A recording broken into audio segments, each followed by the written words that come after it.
आगे सरकार, देश के साथ हुआ धोखा। तमन्ना आज करेगी मीडिया से बात। रालेगंज सिद्धि में नए साल में बनेगी आगे की रणनीति। हिंदू मिल से आरपीआई कार्यकर्ताओं ने हटाया कब्जा। राज्य सरकार के आश्वासन के बाद हटे प्रदर्शनकारी।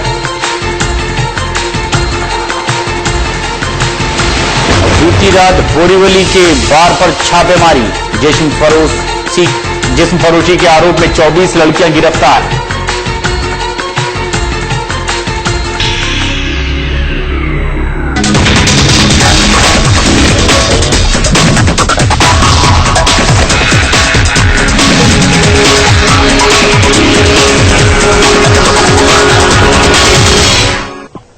सारा प्रणाम।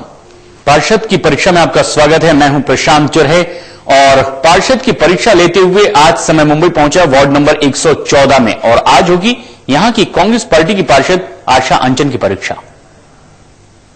इस वक्त मैं हूं वार्ड क्रमांक 114 में। यहां कांग्रेस की नगर सेविका आशा अंचन है। इसके पहले यहां शिवसेना की नगर सेविका रश्मि पाहुड़कर थी।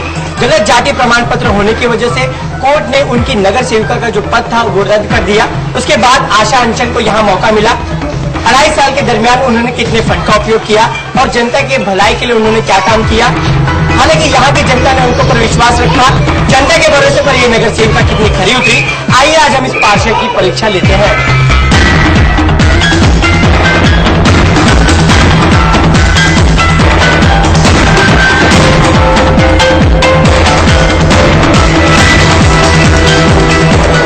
यह है वार्ड नंबर 114।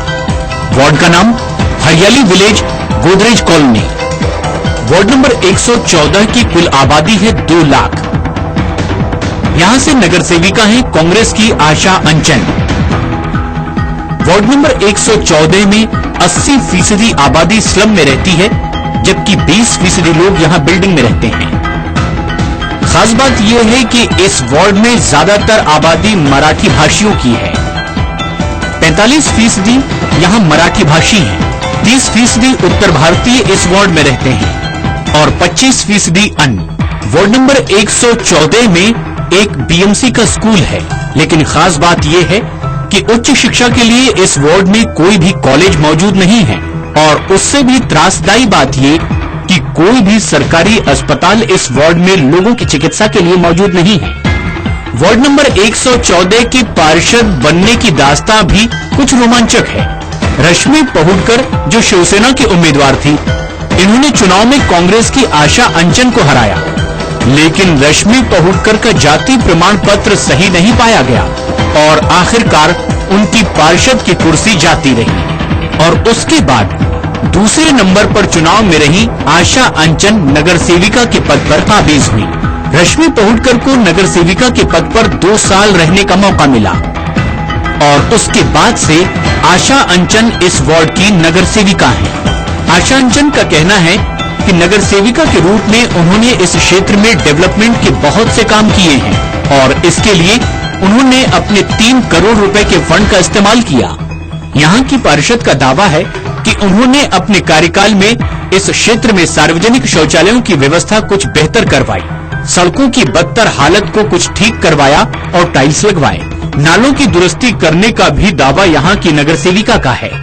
पानी निकासी और सड़कों की बेहतर व्यवस्था करने के लिए भी इन्होंने अपने मद से पैसा खर्च किया है। आशा अंचन का दावा है कि मौत का रास्ता कहे जाने वाले विक्रोली फाटक को बंद करवाने में भी इनकी अहम भूमिका रही है। बहुत कुछ किया हमारे लिए। हमारी चाली में इतनी गंदगी थी, वो सब साफ हो गई और उनका हम लोग शुक्रिया अदा करना चाहते हैं। आशा ताई से हम लोग को बहुत काम में आसानी हुई है। गटर साफ रहते हैं, नाले साफ रहते हैं, हमारी चालियाँ पक्की हो गई है। पहले बहुत हम लोग को बरसात में तकलीफ होती थी, अब वो सब हम लोग को तकलीफ कम हो गई है और आइंदा भी हम उन्हीं से काम कराएंगे। यहाँ पे रोड 97 के बाद कभी बना नहीं था। सबसे पहले तो उसको प्योर ब्लॉक बैठा के दिया हम लोगों को। जो गली वगैरह जो काफ़ी लादीकरण अच्छा किया, यहाँ पायरी वगैरह पे ही साइड में प्रॉब्लम थी, उसको सब सॉल्व किया। और जो 2.5 साल इनको मिला, उन्होंने इनके दौरे के दौरान जितना इनको प्रस्ताव गया होगा तो करीब करने का प्रयास किया। यहाँ पे मैडम ने 2.5 साल में काफ़ी कुछ काम किया है, मंडपे काम किए दिए हैं, रोड का काम किया है, लादीकरण किया है। यहाँ चलने के लिए रास्ता नहीं थी, उन्होंने रास्ते की समस्या हल कर दी है। और आप जैसे देख सकते पानी वगैरह ही उन्होंने वो भी करके दिखाया। वार्ड में रोज लड़ाई करती थी मैडम आशा अंचल कि हमको पानी चाहिए, लादीकरण चाहिए, गटर का काम करना है, और जितनी भी हो सकता है उनकी तरफ से उन्होंने पूरा कोशिश किया है इस वार्ड को सुधारने के लिए। और इंशाल्लाह अगर आगे और मौका मिलता है, लोगों का सहयोग मिलता है, तो ये हम लोग उनको पूरा सपोर्ट करेंगे और ये हमें और हेल्प करेंगी। वार्ड नंबर 114 में आने वाले इलाके हैं सूर्या नगर, टैगोर नगर, भारत नगर और हरियाली विलेज।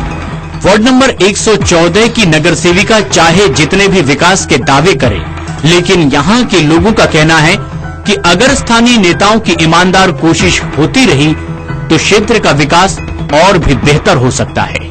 क्योंकि वार्ड नंबर 114 के लोग अपनी ही जुबानी कुछ यहाँ की समस्याएं भी गिनवाते नजर आए। लोगों का कहना है कि आए दिन सड़कों पर कचरे का अंबार लगा होता है और सफाई की ओर कोई भी ध्यान नहीं देता। बार बार गुहार लगाने के बावजूद ना तो स्थानीय नेता और ना ही बीएमसी के कर्मचारी इस ओर ध्यान देते हैं। वार्ड नंबर 114 के लोगों की समस्याएं सिर्फ यहीं कम नहीं होती। लोगों का आरोप है कि पानी निकासी के लिए भी समुचित व्यवस्था नहीं करवाई जाती और अक्सर इलाके के गटर चौक हुआ करते हैं। वार्ड नंबर 114 में लोग अपनी मूलभूत सुविधाओं को भी तरसते नजर आते हैं। लोगों का आरोप है कि इस वार्ड में पानी आपूर्ति भी पर्याप्त मात्रा में नहीं होती। वार्ड नंबर 114 के लोगों का कहना है कि अगर बीएमसी के अधिकारी और उनके स्थानीय नेता अगर वाकई क्षेत्र का विकास चाहते हैं तो लोगों की मूलभूत समस्याओं को दूर करना होगा और उसके बाद ही विकास का दावा वे यहां से कर सकते हैं। पार्षद की परीक्षा लगातार जारी रहेगी। फिलहाल एक छोटे से ब्रेक के लिए हमें रुकना है। क्या है जनता की समस्या, जानेंगे एक छोटे से ब्रेक के बाद।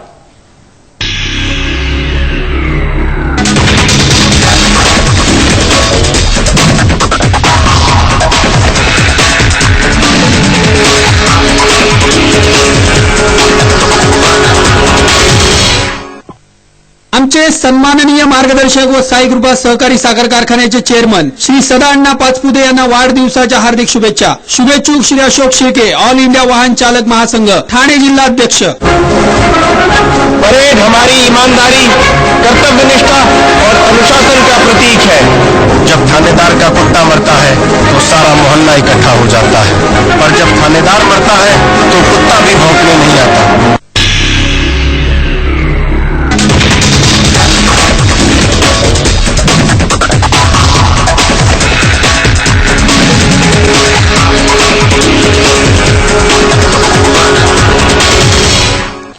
पार्षद की परीक्षा लेने आज समय मुंबई पहुंचा वार्ड नंबर 114 में। यहां से कांग्रेस की पार्षद हैं आशा अंचन।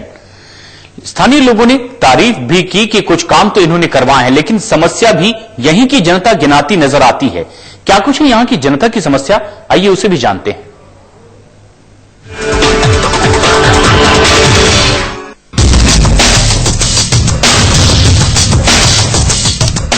यहाँ के लोगों का कहना है कि यहाँ साफ सफाई पर ध्यान नहीं दिया जाता। आप देख सकते हैं यहाँ कचरा पड़ा हुआ है। इन लोगों का कहना है कि कई दिनों से यहाँ कचरा पड़ा हुआ है, लेकिन यहाँ जो कचरे की गाड़ियाँ हैं वो ठीक ढंग से उठाने नहीं आती। नगर सेवकों को कंप्लेन करने के बाद थोड़ा बहुत एक्शन होता है, लेकिन वो भी नाम मात्र सा होता है। लेकिन जिस तरीके से देखा जाए तो लोगों के स्वास्थ्य पर इसका बुरा असर पड़ता हुआ दिखाई दे रहा है और इन लोगों का कहना है कि इनकी जिंदगी जो है वो गंदगी में ये बसर कर रहे हैं।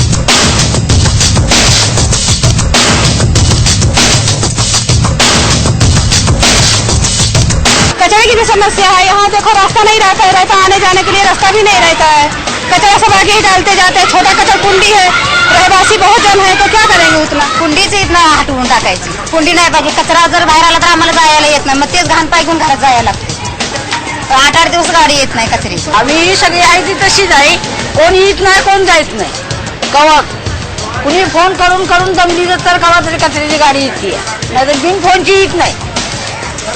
आणि गटराची बी तकलीफ आहे, कोण न टाकलेले काय बी हुंदरी मेलेली, कुत्री मेलेली, काय त्याचा पत्त्या नाही। मग त्याला काय करायचं, खोली असून करायचं काय? तुम्ही आता येणार महिन्यानं येणार, 2 महिन्याने येणार, परत कोण येतोय काय? हाय का नाही बघायला कोणच नाही। कि 2 दिन हुआ कचरा उठा के गया, नहीं तो तीसरे दिन फिर से आ जाएगा। एक ट्रक कचरा आता है, हम लोग कैसे जीते हैं वो तो मालूम। अभी 5 मिनट पहले संडास का टाकी ऊपर का खुला था, यहाँ से बह रहा था, हम लोग घर में बैठ नहीं सकते हैं, इतना बास आ रहा था अभी 5 मिनट पहले।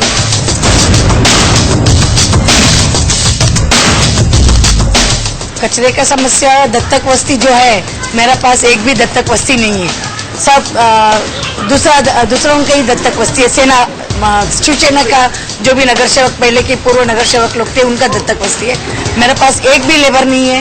मुझे साफ सफाई करवाने के लिए बहुत तकलीफ होती है। बीएमसी से चिल्ला के सबको बोलना पड़ता है, मुझे लेबर भेजो, यहाँ पर भेजो, वहाँ पर भेजो। लोगों का फोन आते रहती है, मैडम यहाँ पर सफाई नहीं हुआ है, गटर में पानी भरा है, तब जाके मुझे उनको बोल के काम करवाना पड़ता है। नगर सेविका को खुद ये नहीं मालूम कि यहाँ कितनी गलियां हैं, कहाँ क्या समस्या है। उनको अपने आप से फुर्सत नहीं है कि यहाँ लोगों की, जनता को समस्या को देख सके। उन्हें इतने उम्मीद से जनता ने उन्हें चुन के दिया, लेकिन चुनने के बाद में उनका कभी अगर दर्शन होता है तो बैनर पे होता है, बाकी उनका साक्षात कभी दर्शन नहीं होता है।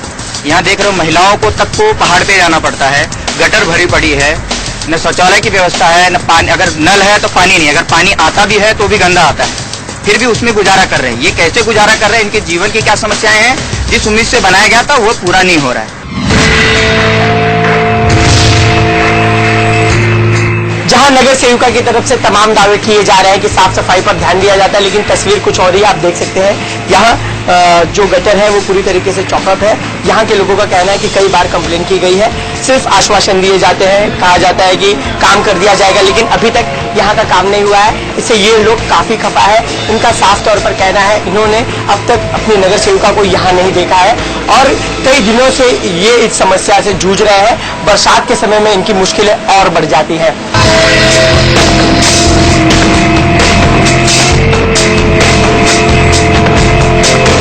मध्ये कचरा भरलेला असतो, गटर वगैरे सगळे घाण असतं तिकडे मैदानात, पण ते आता तिकडे टाकी वगैरे बांधले तरी तिथे काय कचऱ्याची म्हणजे पूर्ण विल्हेवाट लावत नाहीत, पूर्ण गटर वगैरे भरलेले असतात। आमच्या इथे पण भरपूर कुठे पण गेला ना तरी कचरा कायमच असतो, गटर फुल भरलेले असतात, ते कुणी येत नाही लवकर। तो महीने से ऐसा ही कचरा भरा, कोई साफ करना कोई जरा आता नहीं। तो आगे जो मंदिर का जो उधर गटर उधर फ्लो नहीं होता, उधर पूरा चौकअप हो गया, तो ऐसा कैसा ही पड़ेगा, कोई साफ करने के लिए कोई आता भी नहीं, कुछ भी कोई भी नहीं। गटर ना म्युन्सिपालिटी वाले काय येत नाही तर तिथून समोर काढून घेऊन जातात गटर, बाकी काय नाही। त्या गटराचं त्या आमची एवढीच कंप्लेंट आहे की त्यांनी 8-10 दिवसाला काढून जावं। काम नहीं किया है, इसके लिए तो ये चिल्लम चिल्ले है ना। वो काम करते तो ये गटर के ऊपर से पानी नहीं जाता था, आदमी को आने जाने के लिए तकलीफ नहीं होती थी। काम करना बोलेगा ऊपर से कचरा निकालने से वो गटर नहीं साफ होता है। नीचे तक जितना डीप है उतना कचरा निकल देगा तो वो बोल सकते कि भाई कचरा साफ कर दिया। ये लोग आते खाली ऊपर से कचरा निकाल देते, जो नीचे का पानी, नीचे का कचरा ऐसा ही रह जाता है। केलं ती एवढी आमची जागा आहे, तिथं बोध तयार होतं, ती जागा अशीच पडली। आता ती कोण पण जागा वापरते, तिथं कोण सपोर्ट करत नाहीत, काय नाही, नगरसेवक बोध तयार बांधून देत नाही, काय नाही।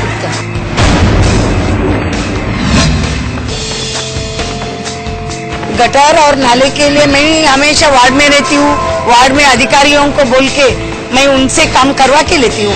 बीएमसी से मेरा काम होती है। एक तो सूर्यनगर पहाड़ी इलाका है, आप खुद समझ सकते हैं, अभी चल के आते वक्त आपको कितना दम लगा रहेगा। यहाँ पर 25 साल से काम नहीं हुआ है, वो मैंने काम करके दिखाया, मगर हर एक घर के सामने जो लादी है वो मैं करवा नहीं सकती हूँ। सब लोगों का आना जाना जो रास्ता है वो मैं करूंगी, और हर एक का समझो एक कोने में है, गटर का बाजू में, नाले के बाजू में, वहां जाके तो कॉन्ट्रैक्टर लोग तो करते नहीं है, मैं बोल देती हूँ करो करके, ये लोग कुछ ना कुछ थोड़ा सा छोड़ के भाग जाते, तो उसमें मेरा क्या दोष है? मैं तो काम तो करवाती हूँ। अभी यहाँ के लोग बोलते हैं हम लोगों को 25 साल से कोई काम नहीं किया है, ऐसा काम आपने करके दिया, आपने उनसे भी पूछ लीजिए, उन लोगों से। नाले के विषय में ऐसा है, अगर नाला कहीं कहीं तो नाले है ही नहीं, दिखाई नहीं दे रहे नाले हैं, क्योंकि पानी कचड़े भरे हुए हैं, ऊपर से पानी भर रहा है, तो उसकी वजह से रास्ता नहीं दिखाई दे रहा है। फिर भी वहां से बूढ़े और बच्चों को आने जाने में काफी तकलीफ हो रही है। गटर की समस्या ऐसी कि गटर उन्हें अच्छी तरह से बनाना चाहिए। शिव शक्ति चाल में आप अगर देखेंगे, गटर इतना छोटा है कि जब बारिश के समय बारिश आता है तो घरों में पानी चला जाता है उनके नालियों से। कम से कम आकर के उस समस्याओं का तो निदान करना चाहिए उन्हें। पार्षद की परीक्षा में फिलहाल छोटे से ब्रेक के लिए हमें यहां रुकना है। तकलीफें इसके अलावा भी कौन सी है जनता की, जानेंगे एक छोटे से ब्रेक के बाद।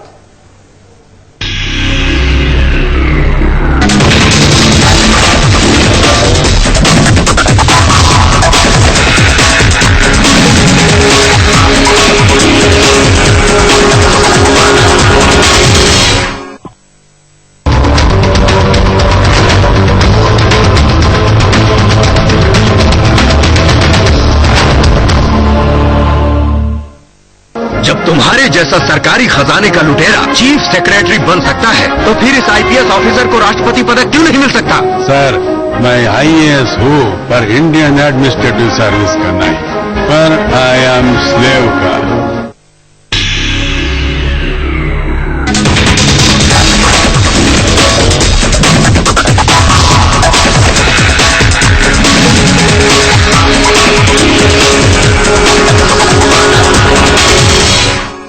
जारी है लगातार पार्षद की परीक्षा, और ये इसलिए भी जरूरी है क्योंकि बीएमसी के चुनाव अब करीब करीब आने लगे हैं और एक बार फिर तमाम राजनीतिक दलों से जुड़े नेता पहुंचेंगे उम्मीदवारों के द्वार, क्योंकि इन्हें वोट चाहिए। लेकिन इससे पहले जिन लोगों को इस जनता ने चुना था, क्या उन्होंने इनकी समस्याएं दूर की?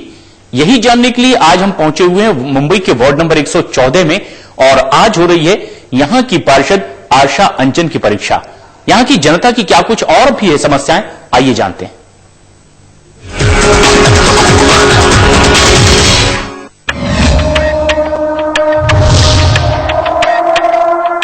इस वक्त मैं हूं इस वार्ड के सिद्धार्थ नगर इलाके में।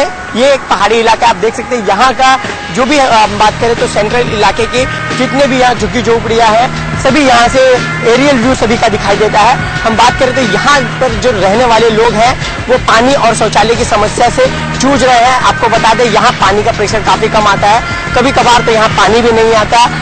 साफ तौर पर ये लोग काफी समस्याओं से जूझ रहे हैं और शौचालय के इन लोगों को पहाड़ी पर जाना पड़ता है। आप देख सकते हैं यहाँ शौचालय नहीं बना हुआ है। यहाँ कई नगर सेवक आए, कई नगर सेवक चले गए, और बात करें तो यहाँ एमपी और एमएलए भी इनकी समस्या की सुध नहीं ले रहे हैं।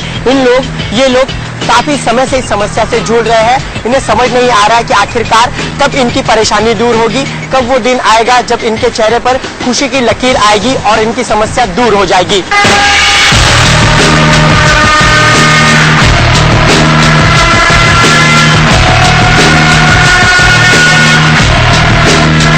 लेडीज असून आम्हाला डोंगरात बाथरूमला जायला लागतं। आम्हाला एवढी शरम वाटते, खालून सगळी माणसं बघत असतात, पण आम्हाला बाथरूमची अजून कुठल्याच नगरसेवकांनी सोय करून दिली नाही एवढ्या वर्ष। सगळ्यात मोठा प्रॉब्लेम आमचा, एवढे वर्ष सगळे नगरसेवक येऊन जातात पण आम्हाला बाथरूमची सोय कुठल्याच नगरसेवकांनी करून दिली नाही अजून। त्यामुळे आमच्या महिलांचा हा मोठा प्रॉब्लेम आहे बाथरूमचा। आम्हाला वरती डोंगरात जायला खूप त्रास होतोय। आम्हाला जरा सुद्धा कुठलीच हे नाही, अजिबात सुविधा नाही, संडासची नाही, बाथरूमची नाही, कसलीच नाही। इलेक्शन आले की सगळे नगरसेवक 2.5 वर्षांनी शिवसेनेच्या नगरसेवकांनी काम केलं, 2.5 वर्ष काँग्रेसच्या नगरसेवकांनी काम केलं, परंतु इलेक्शन आले की लोकांना आश्वासन दिले जातात, परंतु इथल्या ह्या सिद्धार्थनगरची लोकांची अजूनही समस्या सुटलेली नाही। यांना पाण्याचा त्रास आहे, टॉयलेटचा मेन त्रास आहे। यांना यांची घरं जरी वरून पडले, यांना संरक्षण भिंतीचं सुद्धा कोणी आमदार इकडे बघत नाही। पाण्याचा त्रास, पाण्याचा आम्हाला भरपूर डोंगराचा त्रास आहे। डोंगर वगैरे कोसळतं, काही लोक मारतात वगैरे, गटरामधून पाणी व्यवस्थित जात नाही, आमची घरं वगैरे कोसळली होती। पाण्याचा पण प्रॉब्लेम आहे, पण उन्हाळ्यात आम्हाला भरपूर प्रॉब्लेम होता पाण्याचा, खूप टेन्शन होतं पाण्याचं। आम्हाला खालून पाणी आणायला लागतं। पानी का तो बराबर मिलता ही नहीं पानी। हम एक दिन और पानी पे कैसे सही करेगा, और टॉयलेट नहीं इधर, मेन बात रास्ता भी बराबर नहीं, हमारा ध्यान नहीं देते जाता। पाण्याच्या स्वच्छतेच्या म्हणजे पाणी असं असतंय, पाणी सोडणारा समजा मीठ आहे, पण ते पाणी येते दिसाड। 3-4 वाजता आमच्या टाकीला तिकडे खाली पाणी लागतं आणि दिसाड आम्ही लोक पाणी पितो, आणि पाणी एवढं हिशोबाने येत नाही। काही कधी गढूळ येतं, कधी काय होतं, ते आम्ही असे आपलं चालतो गुजारा करून। पहाड़ी इलाके में जो नीचे की जगहें जो है वहाँ पर तो आसानी से एक बार पानी मिल जाता है, लेकिन ऊपर रहने वाले जो लोग हैं वो लोग आदिवासियों की तरह जिंदगी अपनी बसर कर रहे हैं। उनको जैसे हमारे सुधीर जी ने भी कहा कि शौच के लिए पहाड़ पे जाना होता है, महिलाएं हैं उनको बहुत प्रॉब्लम है। पाणी तर काय आता बघा, पाणी तर पहिल्यापासून इथे येतच पाणी, पण ते 2 दिवस आड करून पाणी येणार, ते बी खराब पाणी येतं, ते बी आम्ही कसे तरी समजून ते पाणी पितो बी आम्ही, कसे बी आम्ही गाळून कसे बी पाणी पितो। आणि मेन बात शौचालयाचे आले इथे, शौचालय बी तर किती वेळा आम्ही त्या नगरसेवकाकडे गेलो तरी काहीच नाही. फक्त गणपतीला आले, दर्शन घेऊन जाणार, गणपतीचं असं तसं सांगणार आणि परत येणारच नाही परत तिथे पाठीवर लेटर देऊन तरी पण काहीच फायदा नाही. अशा नगरसेवकाला आमच्या इथं बोलवणं पापच आहे आणि आम्ही गलती केली की त्यांना आम्ही निवडून दिलं.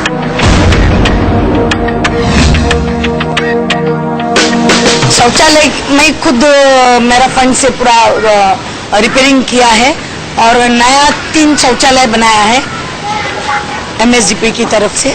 1.25 लाख लीटर का पानी का टाकी अभी बना हुआ है, अभी शुरू नहीं हुआ है. वो अगर पानी का होने के बाद में सूर्यनगर में किसी को पानी का तकलीफ नहीं हो जाएगी. हमेशा मेरा प्रयत्न चालू ही है. वार्ड में बोल के काम मैं करवाते लेती हूँ पानी का भी, और नया लाइन भी यहाँ पर डालना है. इन्होंने जिस तरह से नगर सेविका को अपनी उम्मीद बनाया था कि ये आकर के काम करेंगी, लेकिन वह नहीं हुआ. फिर भी आज भी देखोगे यहाँ की औरतें पहाड़ वगैरह पे शौचालय के लिए शौच के लिए जाते हैं और यहाँ पानी के लिए खाली नलें लगी हुई हैं, उसमें पानी नहीं है. अगर पानी आ भी जाए कितने गंदे आते हैं कि कहने के बाद, फिर भी क्या करें, जीवन तो जीना ही है, फिर भी उस पानी से वे अपना उपयोग करते हैं. यहाँ जनता की अपनी समस्या है, नगर सेविका के अपने दावे और विपक्ष के अपने मुद्दे हैं. जहां विपक्ष का कहना है कि यहाँ सेवा भाव से नहीं बल्कि मेवा भाव से काम किया है, वहीं नगर सेविका का दावा है कि उन्होंने 100% काम कर लिया है. फिलहाल ये पब्लिक है, सब जानती है, आने वाले समय में ये अपना फैसला सुना देगी और कोई ऐसी गलती ना करेगी जिसके चलते आगामी 5 सालों तक इन्हें खून के आंसू रोना पड़े. फिलहाल ये लोकतंत्र है और वोट हमारा मंत्र है. वीडियो जर्नलिस्ट प्रवीण शाह के साथ नित्यानंद शर्मा, समय मुंबई. और ठीक इसी तरीके से हर वार्ड में पहुंचेगा समय मुंबई और जानने की कोशिश की जाएगी कि आखिर जनता की उम्मीदों पर स्थानीय नेता कितने सच्चे और खरे उतरे भी हैं. फिलहाल आज की इस खास पेशकश में इतना ही. मुझे इजाजत दें. सहारा प्रणाम.